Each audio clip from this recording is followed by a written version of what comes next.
이 아침에 주시는 말씀은 창세기 37장 1절부터 11절까지 말씀입니다. 제가 가진 성경 구약성경 57페이지에 있습니다. 이제 저와 여러분 한 절씩 교독하시고 마지막 절은 함께 읽도록 하겠습니다. 야곱이 가나안 땅 곧 그의 아버지가 거류하던 땅에 거주하였으니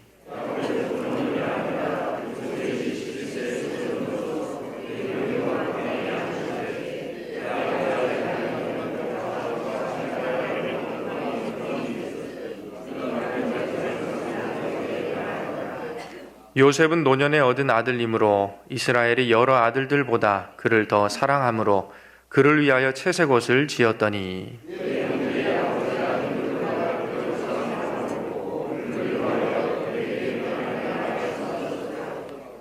요셉이 꿈을 꾸고 자기 형들에게 말하매 그들이 그를 더욱 미워하였더라.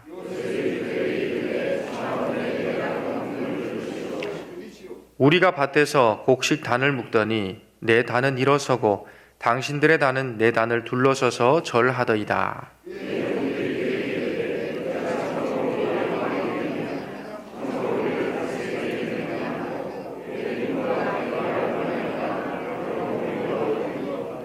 요셉이 다시 꿈을 꾸고 그의 형들에게 말하여 이르되 내가 또 꿈을 꾼즉 해와 달과 11별이 내게 절하더이다 하니라.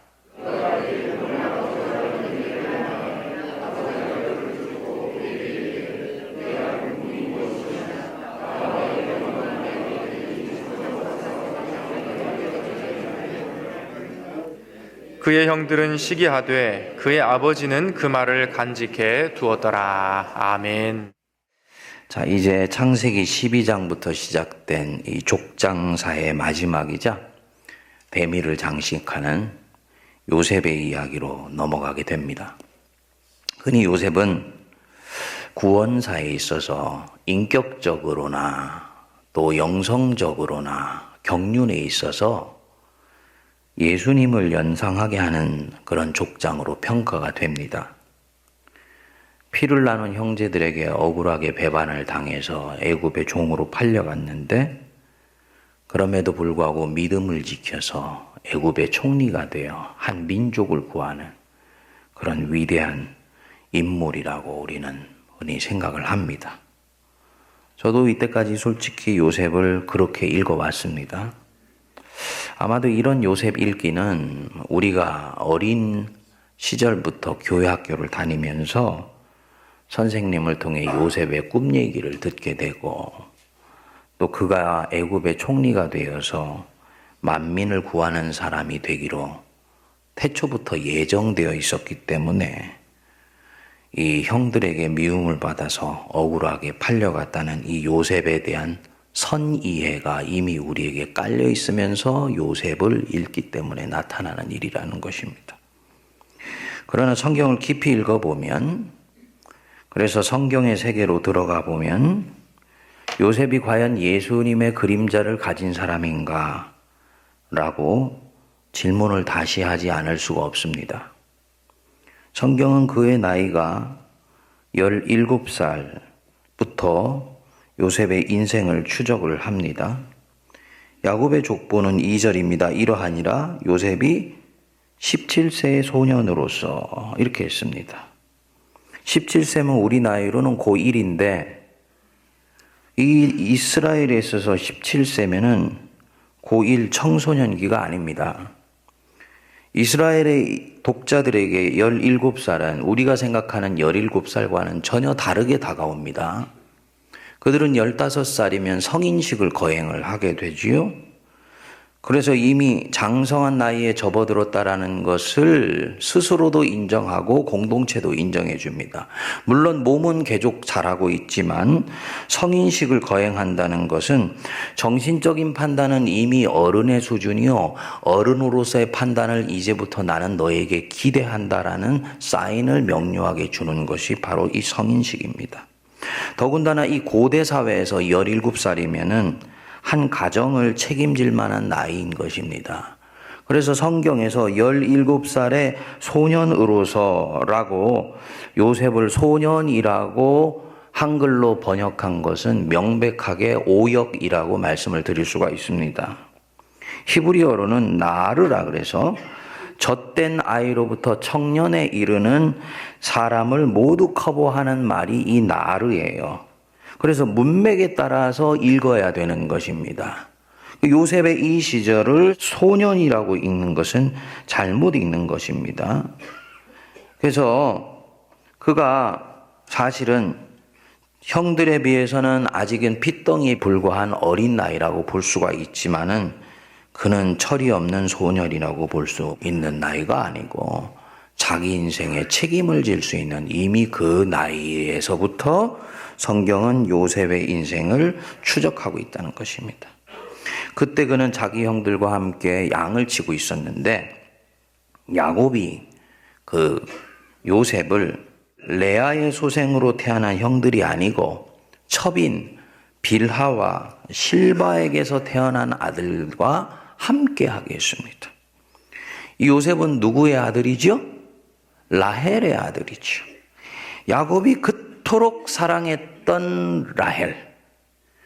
레아는 그 라헬의 친언니고 평생의 연적이에요. 그 둘 관계가 서로 피부치였음에도 불구하고 야곱 때문에 편한 관계가 아니었습니다. 당연히 그들에게서 각각 태어난 형제들도 편한 관계가 될 수가 없는 거지요.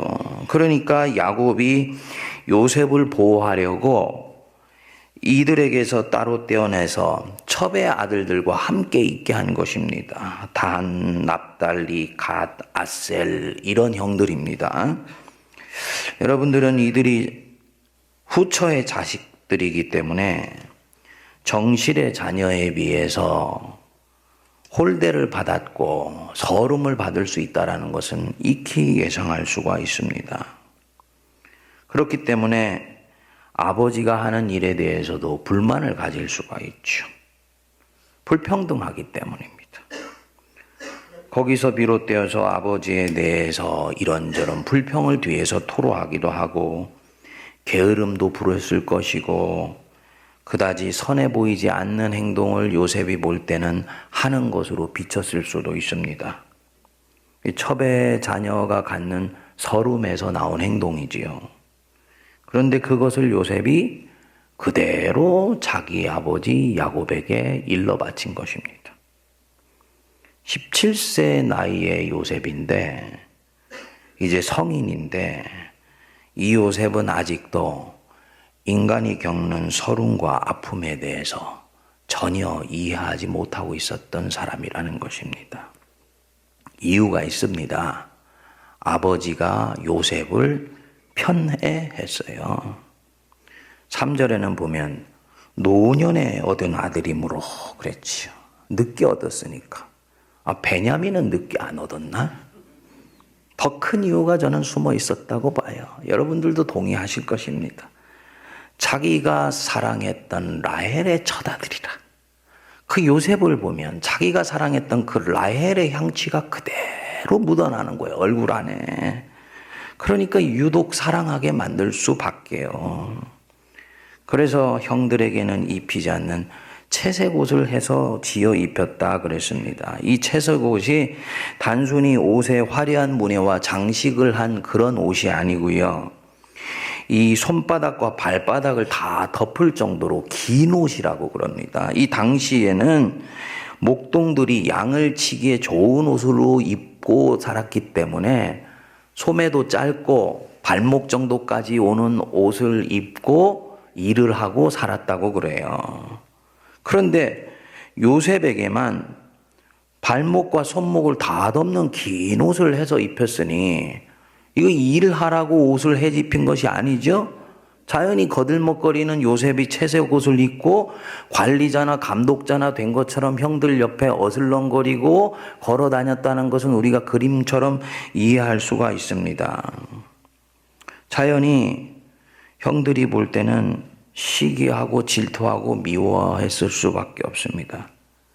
그래서 4절에 보시면 그의 형들이 아버지가 형들보다 그를 더 사랑함을 보고 그를 미워하여 그에게 편안하게 말할 수 없었더라. 그 형들이 그런 마음을 갖는 건 괜찮은데 문제는 뭐냐면 요셉이 형들이 자기에게 그런 마음을 갖고 있다는 것을 전혀 캐치하지를 못했습니다. 이게 더 문제였던 것 같아요.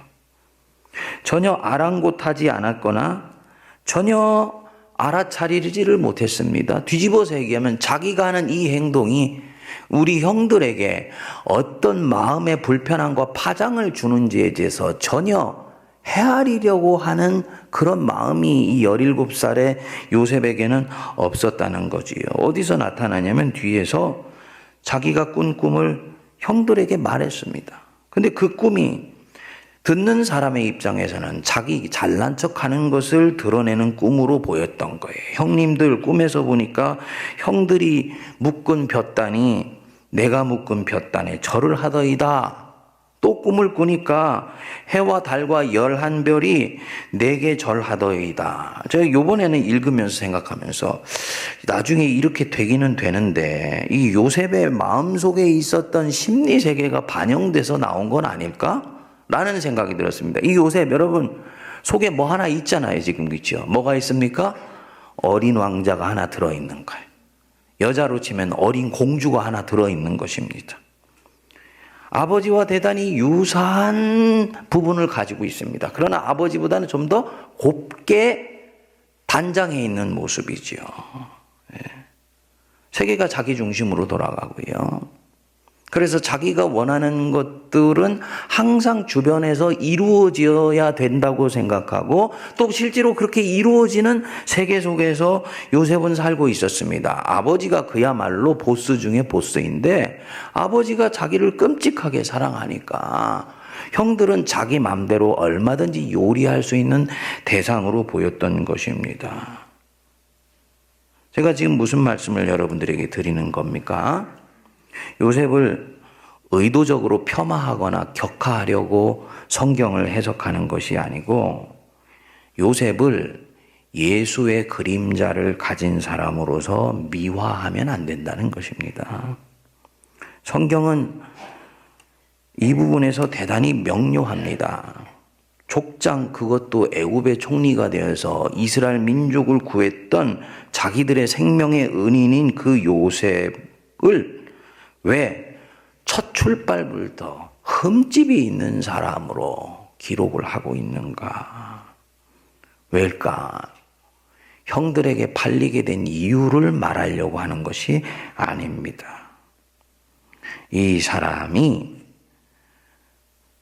나중에는 의인 중에 의인으로 칭송받지만은 그래서 구원사는 예수님의 그림자를 가진 사람이라고 얘기하지만은 그 또한 자기 앞세대와 별반 다를 바가 없는 흠이 많고 허물 많은 사람으로서 출발했다는 거예요.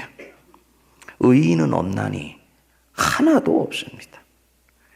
아브라함은 비겁했고 이삭은 눈이 어두웠으며 야곱은 교활했고 요셉은 잘난 체 하는 사람이었습니다. 저나 여러분들도 마찬가지입니다.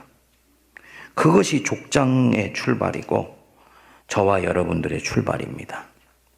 이 세상에서 신분에 있어서는 금수저로 출발하는 사람이 있고 흙수저로 출발하는 사람이 있지만 그 인성과 영성에 있어서는 절대로 금수저는 없습니다. 인성과 영성에 있어서는 다 흙수저들이에요. 자기가 금수저라고 생각하는 사람이 있을 뿐이더라라는 거죠.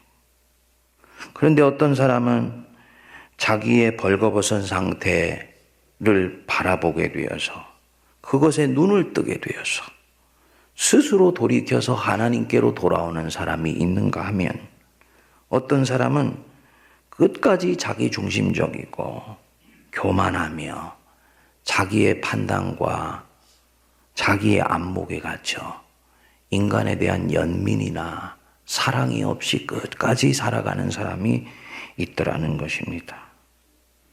저나 여러분들은 어디에 속하기를 바라세요? 당연히 요셉의 마지막이 되기를 바라지요. 그렇죠? 그렇지만 모든 성도들이 그렇게 되는 것은 아니에요. 요셉에게 있어서도 야곱에게 있어서도 이삭에게 있어서도 아브라함에게 있어서도 항상 장점 옆에 단점이 있고 자기가 내가 왜 이런 기질을 가지고 있지라고 단점으로 생각하면서 부끄러워하는 바로 그 옆에 브라이트 사이드, 밝은 사이드가 있습니다. 하나님은 우리를 자랄 때 대단히 유사하게 주형지어 가세요. 밝은 것은 더 활짝 꽃피우기를 원하시고 그 밝은 것 옆에 있는 영혼의 그림자는 하나님의 이끄심 속에서 조금씩 정리되고 나중에는 갈물이 되어서 하나님을 위해서 쓰임받는 사람으로 온전히 빚어가기를 원하십니다. 이 요셉은 굉장히 아주 브라이트한 사람입니다. 스마트한 사람입니다. 아버지 야곱은 자기가 가지고 있는 그 집착과 집념이 형의 것을 빼앗으면서 거친 모습으로 나타나지만 요셉은 아주 아버지보다는 훨씬 더 정교하게 자기중심적인 것들을 지켜나가는 그런 성향이었습니다. 관리자와 감독자의 채색 옷을 입혀줬다는 것은 어떤 분은 그렇게 얘기합니다. 이미 요셉은 관리와 감독하는 일에 나이가 어렸지만 아버지 집에서 장성하여서 이미 어른이 된 형들을 일정도는 아버지와 형들 사이에서 컨트롤할 수 있는 그런 자리로 야곱이 세워줬을 것이다. 그리고 그 야곱의 이 관리하고 감독하는 기질이 나중에 애굽의 총리로서 7년 흉년을 컨트롤하는데 결정적인 역할을 했을 것이다. 이렇게 해석하는 분들이 있어요. 저는 상당히 설득력이 있는 얘기라고 그렇게 생각을 합니다. 그게 이 요셉의 밝은 면입니다. 그런데 바로 그것 때문에 대단히 자기중심적이고요. 주변 사람들이 자기 때문에 아픔을 겪는지, 자기가 하는 말이 어떤 상처를 주고 있는지 이런 부분을 헤아리지를 못하는 것입니다. 특정한 삶에 있어서 하나의 일각을 이룬 사람들, 전문가들, 사회에서 성공한 사람들, 또 그 사회에서 성공할 수 있도록 태어날 때부터 아주 그 기민한 영특함과 잠재력을 가진 사람들 공통적으로 가지고 있는 성향이 이 요셉에게 있는 거지요. 이것을 하나님께서 이제부터 어떻게 다루어 가시는지 여러분들이 잘 보십시오. 이 요셉을 어떻게 겸손하면서도 온유하고 그러면서도 아주 스마트하게 한 민족을 이끌어 나가는 경륜가로 세워가시는지 잘 한번 보시기 바랍니다. 그리고 하나님의 그 이끌리심에 요셉이 어떻게 반응해 가고 있는지 함께 살펴보시면서 우리도 요셉처럼 새롭게 주영돼가는 복된 성도들 되시기를 바랍니다. 그래서 이 요셉에 대해서 이 말씀을 나누는 동안에는 빠뜨리지 마시고요. 차곡차곡 쌓아가셔서 함께 은혜를 나누도록 하겠습니다. 내일 계속됩니다. To be continued. 기도하겠습니다. 하나님께서 저희들 이끌어 주셔서 오늘도 요셉의 그 인생의 출발을 통해 우리의 영혼의 빈자리를 보게 하여 주시고 저희들 속에 쓰고 있었던 두꺼운 신앙의 가면을 주님 앞에 벗으며 우리 속에 있는 어린 왕자와 어린 공주 같은 자기중심적인 모습들을 보게 하여 주심을 감사합니다. 형들을 아파하고 힘들어하고 어려워하는 것들을 조금도 살피지 못했던 요셉처럼 우리 자신이 하고 있는 처신과 행실 때문에 아파하고 고통하는 사람은 없는지, 마음이 불편한 사람은 없는지 살피게 하여 주시며 하나님의 사람으로 빚어져가는 저희들 될 수 있도록 은혜를 내려 주옵소서. 오늘도 사랑하는 성도들의 그 삶의 걸음을 복되게 하시고 세상으로 나가는 니들의 걸음이 힘차게 하여 주셔서 하나님 사람 요셉처럼 때가 되었을 때는 경륜가로 세상을 다스리고 통치하며 하나님의 나라와 왕국을 건설해 나가는 거룩한 백성들 되게 하여 주옵소서. 이제는 우리 주 예수 그리스도의 크신 은혜와 하나님 아버지의 만극하신 사랑하심과 성령님의 위로교통 감동 감화 역사하심이 이 자리에 고개 숙인 하나님의 백성들 아침을 깨워 주 앞에 나와 하루를 시작함으로 하나님과 함께 믿음의 여행을 또 하루 새롭게 출발하기로 다짐하는 모든 주의 백성들 머리 위에 그들의 사랑하는 가정과 일터와 피로 값주고 사신 이 제단 위에 이제로부터 영원토록 함께하시기를 간절히 축원하옵나이다. 아멘.